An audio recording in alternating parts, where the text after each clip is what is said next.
Hello बच्चों, wiring and earthing chapter में कुछ क्वेश्चन हम कर चुके थे। हम देख रहे हैं कि इसमें जो है ये क्वेश्चन जो है घरेलू वायरिंग स्थापन इसमें 121वां क्वेश्चन देखते हैं। वायरिंग स्थापन में परीक्षण का प्रकार क्या है? तो इसमें जो परीक्षण का प्रकार है वो कौन सा है?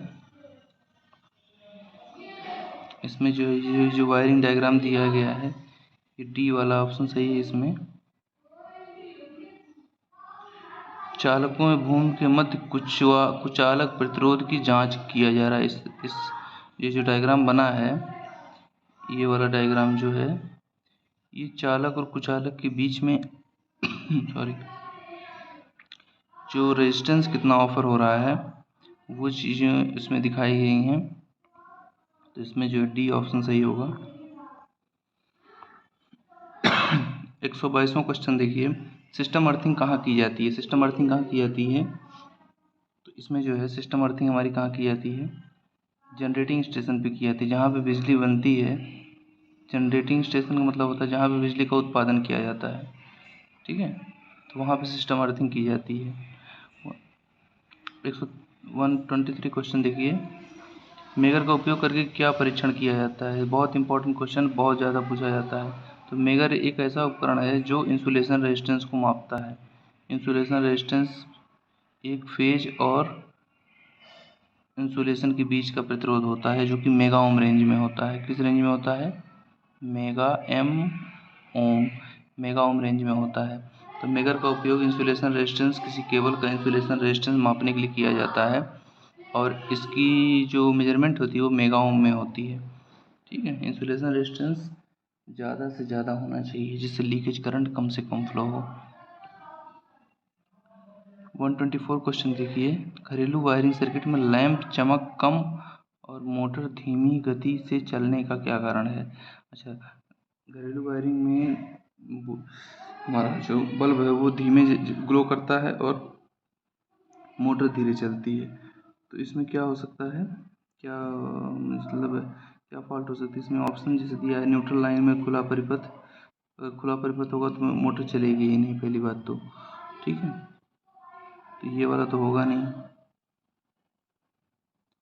बी वाला है, चालकों के बीच लघुपतन शॉर्ट सर्किट होगा तो बीच नहीं चलेगा, ना बल्ब चलेगा ना मोटर चलेगा। सी वाला देखते हैं, उच्च मान का श्रेणी परिपथ दोष, मतलब सीरीज रेजिस्टेंस जो होगा वो क्या हो जाए, ज़्यादा हो जाए। जब सीरीज रेजिस्टेंस ज़्यादा हो जाएगा तो करंट कम से कम जाएगी, या वोल्टेज बहुत ज़्यादा वहीं ड्रॉप हो जाएगा। तो जहाँ पहुँचना चाहिए वोल्टेज, वहाँ वोल्टेज कम पहुँचेगा, इससे हमारा बल्ब भी स्लो जलेगा और मोटर भी धीमी चलेगी। तो सी वाला ऑप्शन सही होगा इसमें, ठीक है। आगे देखते हैं, जैसे इसमें डी वाला है, भू संपर्कम में तो खुला परिपथ, तो भू संपर्कम में अगर खुला परिपथ हो तो इससे कोई फर्क नहीं पड़ेगा, ठीक है। इसमें सी वाला ऑप्शन सही होगा। 125 क्वेश्चन देखते हैं, सिस्टम अर्थिंग को किस वायरिंग स्थापना के लिए किया जाना है? सिस्टम अर्थिंग वही जो पहले क्वेश्चन आया था, वो कहाँ पे किया जाता है? उपकेंद्र पर। क्या कहते, सब स्टेशन पे उपकेंद्र। जनरेटिंग स्टेशन और सब स्टेशन दोनों पे होता है। जनरेटिंग स्टेशन वो स्टेशन होते हैं जहाँ विद्युत का उत्पादन किया जाता है। उपकेंद्र वो केंद्र होते हैं जहाँ पर विद्युत को रिसीव किया जाता है, विद्युत को लाया जाता है, फिर उसको कम वोल्टेज करके या ज़्यादा वोल्टेज करके वहाँ से फिर से उसको भेजा जाता है, वो हमारे उपकेंद्र कहलाते हैं, ठीक है। तो वहाँ पे हमारी सिस्टम अर्थिंग की जाती है।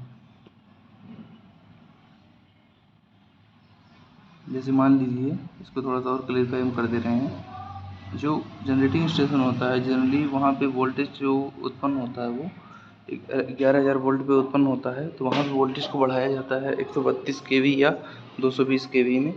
फिर उसके बाद उस वोल्टेज को हाई वोल्टेज करके, क्योंकि हाई वोल्टेज में लॉसेस कम से कम होती हैं, तो 220 केवी या 400 केवी तक वोल्टेज बढ़ जाता है।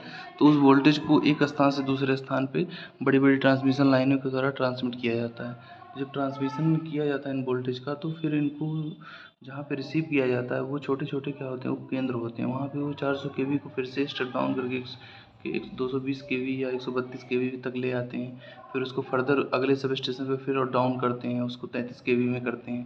33 केवी के बाद फिर उसको ट्रांसफार्मर से 11 केवी में करते हैं। 11 केवी के बाद फिर से ट्रांसफार्मर करके डिस्ट्रीब्यूशन करते हैं उसका 415 वोल्ट 3 फेज में और 230 वोल्ट सिंगल फेज में। ठीक है, तो ये जो जनरेटिंग स्टेशन के बाद जो भी छोटे छोटे स्टेशन होते हैं जहाँ पे वोल्टेज को घटाया बढ़ाया जाता है, सारे के सारे उपकेंद्र कहलाते हैं। ठीक है, तो ये 125 क्वेश्चन था। यहाँ पे सिस्टम अर्थिंग की जाती है, जनरेटिंग स्टेशन और उपकेंद्र दोनों पर सिस्टम अर्थिंग की जाती है। 126 क्वेश्चन देखिए, पृथ्वी प्रतिरोध माप की कौन सी विधि सचित्र है? ये प्रतिरोध का मापन किया जा रहा है, इसमें कौन सी विधि है? इसमें जो ऑप्शन सही है वो बी वाला सही है, विभव का पतन या फॉल ऑफ पोटेंशियल मेथड। ठीक है, ये कौन सा मेथड है? फॉल ऑफ पोटेंशियल मेथड है, इसमें पोटेंशियल का ड्रॉप जो है हो रहा है। आई नियम के अनुसार उदासीन संयोजन में हार्मोनिक विकृतियों को कैसे नियंत्रित किया जाता है? आई नियम हार्मोनिक डिस्टॉर्शन, जो भी हमारी बिजली, जो भी हमारी क्या नाम, बिजली हमारी घरेलू वायरिंग में जो आती है या हम लाइन भेजते हैं, उसकी जनरली फ्रिक्वेंसी कितनी होती है? 50 हर्ट्ज होती है। हमारी एसी की फ्रिक्वेंसी क्या होती है? 50 हर्ट्ज होती है। लेकिन हार्मोनिक्स के कारण उसमें बहुत सारे ऐसे भी सिग्नल होते हैं जिनकी फ्रिक्वेंसी मतलब अलग अलग होती है, जैसे 150 हर्ट्ज भी होती है। ठीक है, 300 हर्ट्ज होती है, 450 हर्ट्ज होती है। इस तरह की जो छोटी छोटी आवृत्ति, बड़ी बड़ी आवृत्तियों की जो उसमें तरंगें होती हैं एसी साइकिल में, उसे बोलते हैं हार्मोनिक्स बोलते हैं। बहुत सारे मतलब एसी जैसे एसी चल रही है, इसमें बहुत सारे छोटे छोटे मतलब छोटे छोटे सिग्नल होते हैं जिनकी फ्रिक्वेंसी क्या होती है? बहुत वैसी होती है, कम होती है, ज़्यादा होती है, तो उन्हें बोलते हैं हार्मोनिक्स बोलते हैं। तो कह रहा है ये हार्मोनिक्स को कैसे कम किया जाता है? ठीक है, तो इसमें जो कैसे कम किया जाता है? प्रतिबाधा के माध्यम से कमाई, मतलब अर्थिंग थ्रू इम्पीडेंस अर्थिंग करके इसको हम कम करते हैं। तो इसमें ए वाला ऑप्शन सही होगा। ठीक है, इम्पीडेंस अर्थिंग करके इसको हम सही करते हैं।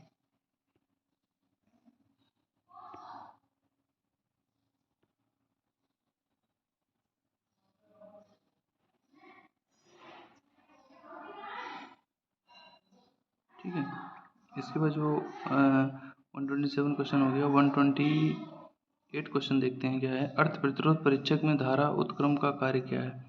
ठीक है, अर्थ रेजिस्टेंस टेस्टर में current reverse, what is the function of current reverse? तो धारा रिवर्स जो होती है, अर्थ प्रतिरोध परीक्षक में धारा रिवर्स जो होती है उसका कार्य क्या है? तो इसमें धारा रिवर्स जो होती है इसमें जो है ऑप्शन सी वाला सही होगा। क्या दिया है? डीसी आपूर्ति को एसी आपूर्ति में बदलना। ठीक है, डीसी आपूर्ति को एसी आपूर्ति में बदलना। अर्थ प्रतिरोध परीक्षक में धारा उत्क्रम का कार्य, करंट रिवर्स का कार्य यही है कि जो डीसी है उसको एसी में बदला जाए। ठीक है, तो इसमें जो है अर्थ प्रतिरोध परीक्षक में धारा उत्क्रम का डीसी आपूर्ति को एसी आपूर्ति में बदलना होता है। ठीक है, 129 क्वेश्चन क्या है? गुथे हुए कंडक्टर का ठोस कंडक्टर में क्या फ़ायदा है? सबसे पहले गुथा हुआ कंडक्टर क्या होता है?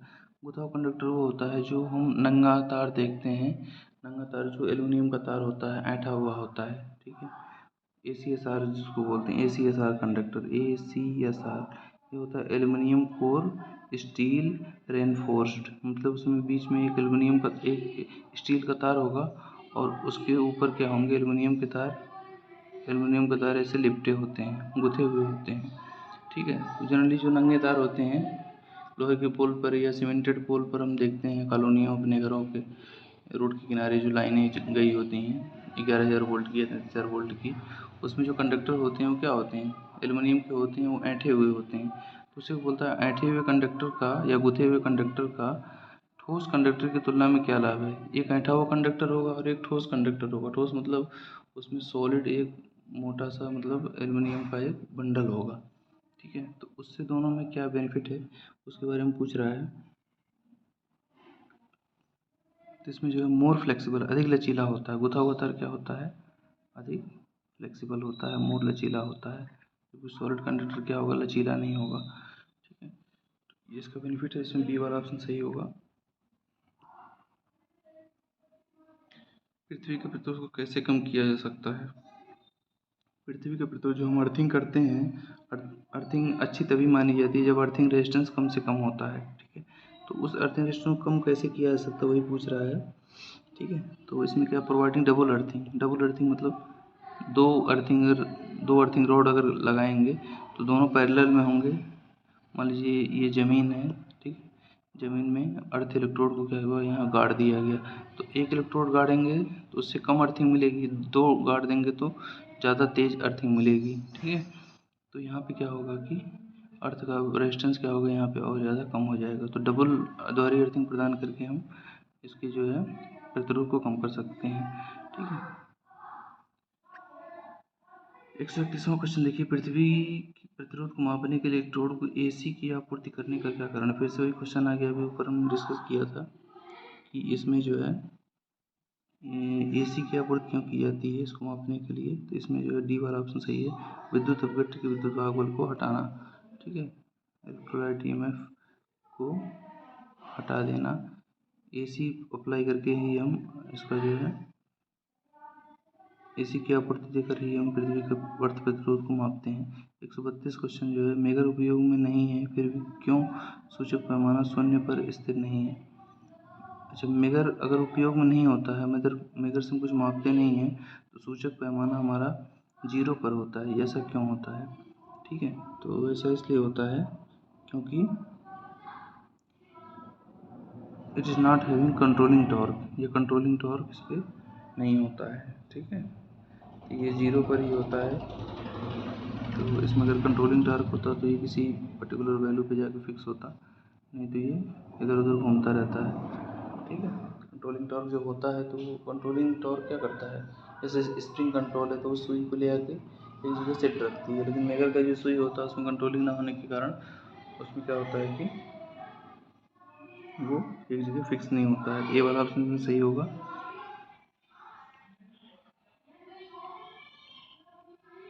132 का ये वाला क्वेश्चन। 133 देखिए, पृथ्वी प्रतिरोध परीक्षक में ओम मीटर सुई के विक्षेपण किसकी अनुपातिक होती है। अच्छा, पृथ्वी का जो रेजिस्टेंस हम नापते हैं तो जो ओम मीटर की सुई होती है किसकी अनुपाती होगी,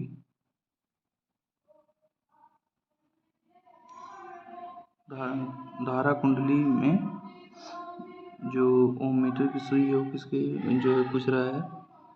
इसमें जो है डी वाला ऑप्शन सही होगा, दो कुंडलियों में धारा का अनुपात, दोनों कुंडलियों में धारा का जो अनुपात होगा उसकी जो है प्रोपोर्शनल में हमारी अर्थ का रेजिस्टेंस जो है शो करेगा। ठीक है, पृथ्वी प्रतिरोधक परीक्षक किस सिद्धांत पर कार्य करता है। 134, पृथ्वी प्रतिरोध, पृथ्वी का जो इम्पीडेंस है उसको मापना किस सिद्धांत पर कार्य करता है। तो इसमें जो है विभवपात पाला पोटेंशियल मेथड। ठीक है, पाला पोटेंशियल मेथड विभवपात विधि को ये फॉलो करता है। 135 क्वेश्चन देखिए, उपकरण अर्थिंग की तुलना में सिस्टम अर्थिंग अलग क्यों है। उपकरण, किसी उपकरण की अर्थिंग करना और एक सिस्टम मतलब पूरा जहाँ बहुत सारे उपकरण कनेक्ट हों उनका एक साथ अर्थिंग करना। ठीक है, तो इसमें दोनों में डिफरेंस क्या है ये पूछ रहा है। तो इसमें जो डिफरेंस होता है वो क्या होता है कि इसमें यह धारावाहक चालकों से संबंधित है।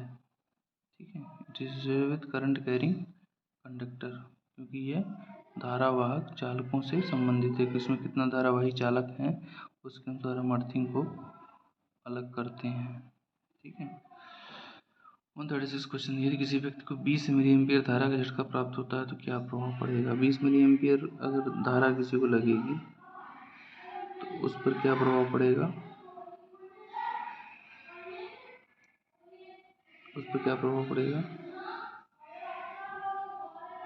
दर्दनाक झटका लगेगा उसे। ठीक है, तो बी वाला ऑप्शन इसमें सही होगा।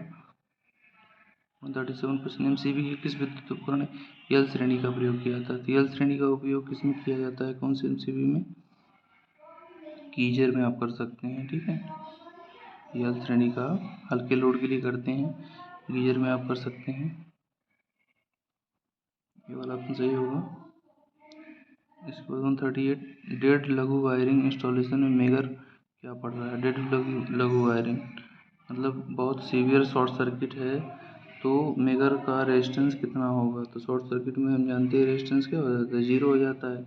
तो इसमें ए वाला ऑप्शन सही होगा, 0 मेगा ओम। ठीक है, मतलब अगर फेस और न्यूट्रल के बीच में शॉर्ट सर्किट हो गया तो मेगर इन दोनों के बीच में रेजिस्टेंस क्या हो जाएगा, 0 हो जाएगा। तो मेगर क्या पड़ेगा, 0 पड़ेगा। ये वाला ऑप्शन सही होगा। क्रिम्पिंग से क्या फ़ायदा है, क्रिम्पिंग 139, क्योंकि 39 जो है क्रिम्पिंग क्या है, ढीले संयोजनों को टालना। ठीक है, अवॉइड लूज कनेक्शंस। क्रिम्पिंग मतलब होता है कि ढीले संयोजन को फिर से कस देना। ठीक है, ढीले संयोजन को कसना क्या कहलाता है, क्रिम्पिंग कहलाता है। तो ये कुल क्वेश्चन था आपका वायरिंग, इंस्टॉलेशन, अर्थिंग का। ये 2 वीडियो में कंप्लीट हुआ है। आशा करते हैं आप लोगों को समझ में आया होगा। अगला अध्याय हम करेंगे, हमारे पास अगला अध्याय है इल्यूमिनेशन, जो कि बहुत ही इंपॉर्टेंट ये भी चैप्टर है। इसमें से भी 3-4 क्वेश्चन आपके एग्जाम में मिल जाएंगे। ठीक है, तो इससे अगली वीडियो हम करेंगे। Thank you.